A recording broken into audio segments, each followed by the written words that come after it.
नमस्ते सभी को। आज हम करेंगे वायुमंडल। जो पार्ट 1 हमने पढ़ा था, आज हम उसके आगे का टॉपिक्स पढ़ेंगे। उसके आगे का टॉपिक है जीवाश्म ईंधन, फिर उसी से है अनवीकरणीय ऊर्जा और नवीकरणीय ऊर्जा। सबसे पहले समझते हैं जीवाश्म ईंधन क्या है। जीवाश्म ईंधन क्या होता है? जो भी जानवर या पेड़ पौधों के अवशेष होते हैं, वो अगर लाखों वर्ष तक पृथ्वी के नीचे दबे रह जाते हैं।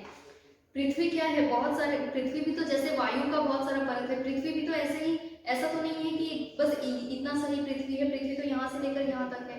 जब ये अवशेष पृथ्वी के दो परत के बीच में, मतलब पृथ्वी के बीच में दबे रह जाते हैं, तो क्या होता है, इनका संपर्क जो है वो वायु से टूट जाता है। ठीक है, एग्जाम्पल अगर मैं दिखाना चाहूँ तो ये मान लो गीला है, गीला सा कोई, या ऐसा समझो कि ये कोई किसी पौधे का अवशेष है। इसके अंदर क्या होगा? जल होगा, ऑब्वियसली जल होगा। या किसी भी जानवर का अवशेष, कोई जानवर मर गया या पौधा है तो उसमें जल होगा। अब अगर पृथ्वी के बीच ऐसे दब जाए तो क्या होगा? इसके अंदर का जल जो है वो निकल जाएगा, जल भी नहीं रहेगा, ना ही इसमें वाष्प रहेगा। तो क्या हो जाएगा? ये केवल ऐसे ही रह जाएगा। और ये लाखों वर्ष तक अगर ऐसे ही पृथ्वी के नीचे दबा रह गया तो क्या हो जाएगा? ये जीवाश्म ईंधन बन जाएगा। ईंधन मतलब कोयला, पेट्रोल, ये सब जो हम कहाँ से उत्पन्न होता है, ये सब नीचे से ही, पृथ्वी के अंदर से ही उत्पन्न किया, मतलब निर्माण किया जाता है ना, वहीं से हम उसको मतलब निकाल सकते हैं बाहर।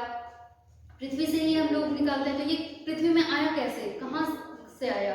तो ये जो लाखों वर्ष से जो पेड़ पौधे का अवशेष या जानवरों का अवशेष पृथ्वी के अंदर दबा हुआ है, पृथ्वी के तल के अंदर दबा हुआ है, उन्हीं से बना है ये कोयला और पेट्रोल।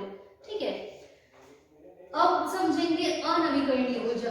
अनवीकरणीय ऊर्जा में ऊर्जा होता है वह ऊर्जा जिसका हम बार बार निर्माण नहीं कर सकते हैं।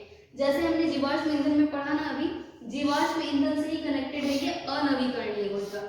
इसमें क्या हो जाता है, जिसका हम बार बार निर्माण नहीं कर सकते, जैसे कि कोयला, पेट्रोल, इन सब चीज का क्या, अगर ये एक बार खपत हो गया, जल गया, ठीक है, गाड़ी में पेट्रोल डाला तुमने, डीजल डाला, अगर ये जल गया तो क्या उसको तुम वापस उत्पन्न कर सकते हो? नहीं कर सकते हो। कोयला जल गया, राख बन गया, तो वापस उसको कोयला बना सकते हो? नहीं बना सकते हो।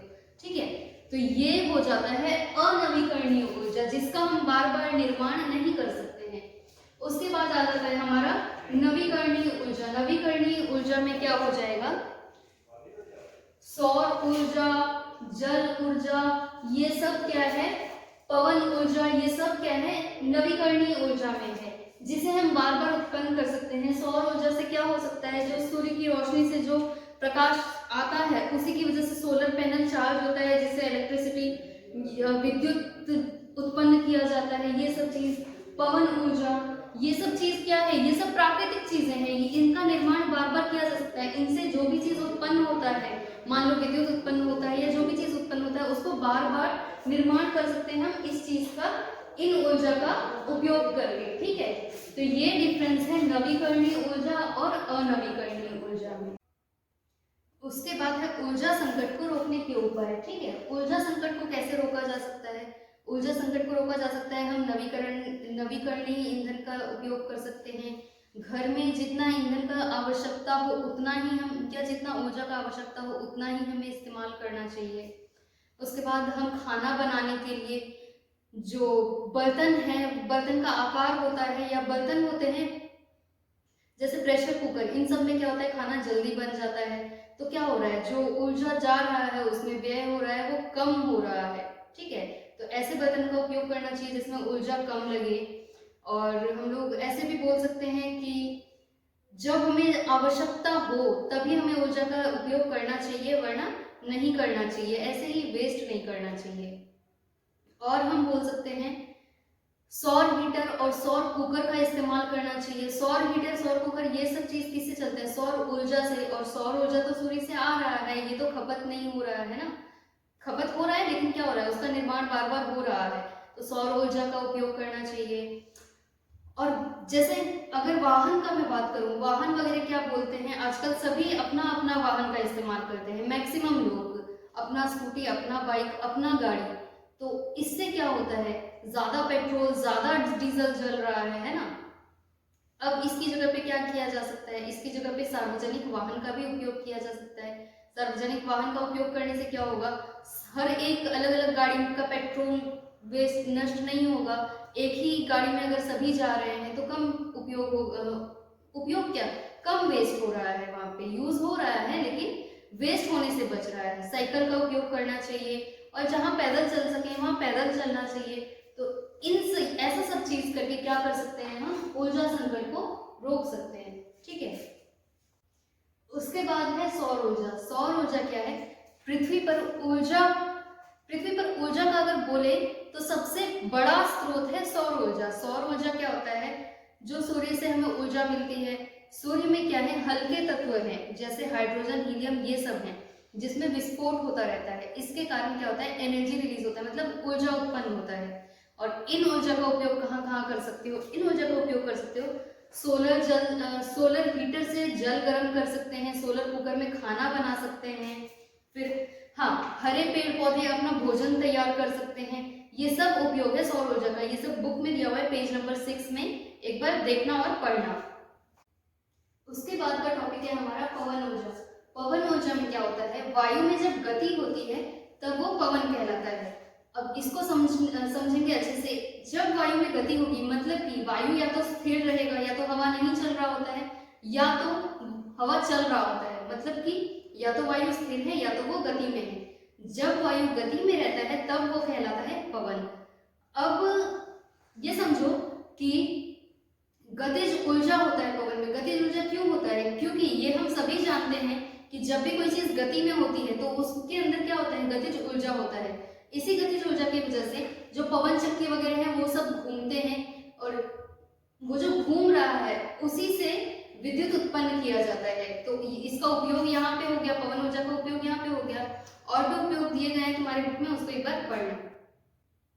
उसके बाद हम समझेंगे ज्वार भाटा ऊर्जा। ज्वार भाटा क्या होता है, देखो समुद्र का जल जो है काफी सीमा तक ऊंची लहरों के साथ तट तक आता है और वहां से वापस लौट जाता है। इसका मुख्य कारण है ज्वार। हम लोग जानते हैं कि पृथ्वी का चक्र लगाता है, मतलब पृथ्वी की परिक्रमा करता है चांद, है ना, और पृथ्वी परिक्रमा करता है सूर्य की। ठीक है, अभी देखो पृथ्वी की गुरुत्वाकर्षण बल की वजह से चांद इसकी तरफ आकर्षित होता है, वैसे ही चांद का भी तो कोई आकर्षण बल है। चांद के आकर्षण बल की वजह से क्या होता है, पृथ्वी का जो जल है, मान लो ये पृथ्वी का जल है, ठीक है, ये क्या होता है, चांद की तरफ आकर्षित हो जाता है। चांद की तरफ आकर्षित होने से क्या होता है, ये एक तरफ से ऊंचा हो जाता है, ऊंचा उठता है ना, और एक तरफ क्या रहता है, नीचा रहता है। ठीक है, और 24 घंटे में 2 बार ज्वार भाटा आता है, ये याद रखना। तो इन दोनों में आकर्षण बल है, इन दोनों में आकर्षण बल होने की वजह से क्या होता है कि इस समुद्र का जो जल होता है वो चांद की तरफ भी आकर्षित होता है, तो वो एक ऊपर की तरफ उठता है, एक तरफ ऊपर की तरफ उठता है तो एक तरफ वो नीचे रहता है। ठीक है, इसी से पैदा होता है ज्वार भाटा। अब ये जो समुद्र का जल है ये क्या कर रहा है, गति कर रहा है, मतलब इसमें भी क्या है, गतिज ऊर्जा है। इसी गतिज ऊर्जा से विद्युत भी उत्पन्न किया जाता है। तो ये था ज्वार भाटा ऊर्जा। उसके बाद हमारा टॉपिक बायोगैस। बायोगैस क्या होता है, जैसे जानवर, पेड़ पौधे, इन सब के जो व्यर्थ पदार्थ होते हैं, जैसे पेड़ पौधे से क्या व्यर्थ पदार्थ मिलता है, जो हम लोग घर में खाना बनाते हैं, सब्जी वगैरह या फल फ्रूट वगैरह, उनका छिलका सब, और जानवर से क्या गोबर वगैरह, इन सब चीज को जल की उपस्थिति में सड़ाया जाता है। मान लो कहीं पर एक गड्ढा किया, ऐसा समझो, जहाँ पे प्लांट लगाया जाएगा, ठीक है, तो वहां पे उस गड्ढे को ढक के रखा जाता है ताकि इसका बदबू जो है, मतलब इसका स्मेल जो है वो वातावरण में ना फैले। तो इससे इन सब के ये जो हम सड़ा रहे हैं, इससे फिर क्या होता है, methane, carbon dioxide, hydrogen sulphide, इस प्रकार के गैस निकलते हैं। इन गैसों के मिश्रण को ही कहा जाता है बायोगैस। इस गैस का उपयोग हम ईंधन के रूप में करते हैं।